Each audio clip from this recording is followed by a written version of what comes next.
एकाग्रता का प्रभाव। एक बार स्वामी विवेकानंद जी मेरठ आए। उनको पढ़ने का खूब शौक था, इसलिए वे अपने शिष्य अखंडानंद द्वारा पुस्तकालय से पुस्तकें पढ़ने के लिए मंगवाते थे।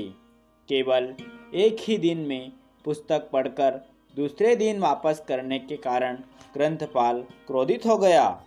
उसने अखंडानंद से कहा कि रोज रोज पुस्तकें बदलने में मुझे बहुत तकलीफ होती हैं। आप ये पुस्तकें पढ़ते हैं कि केवल पन्ने ही पलटते हैं।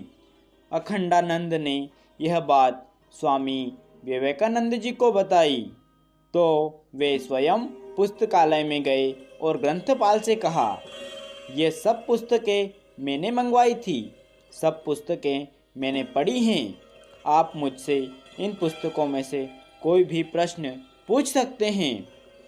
ग्रंथपाल को शंका थी कि पुस्तकें पढ़ने के लिए, समझने के लिए तो समय चाहिए, इसलिए उसने अपनी शंका के समाधान के लिए स्वामी विवेकानंद जी से बहुत सारे प्रश्न पूछे।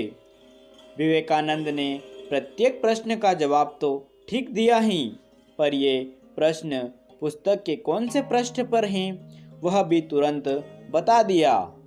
तब विवेकानंद जी की मेधावी स्मरण शक्ति को देखकर ग्रंथपाल आश्चर्यचकित हो गया और ऐसी स्मरण शक्ति का रहस्य पूछा।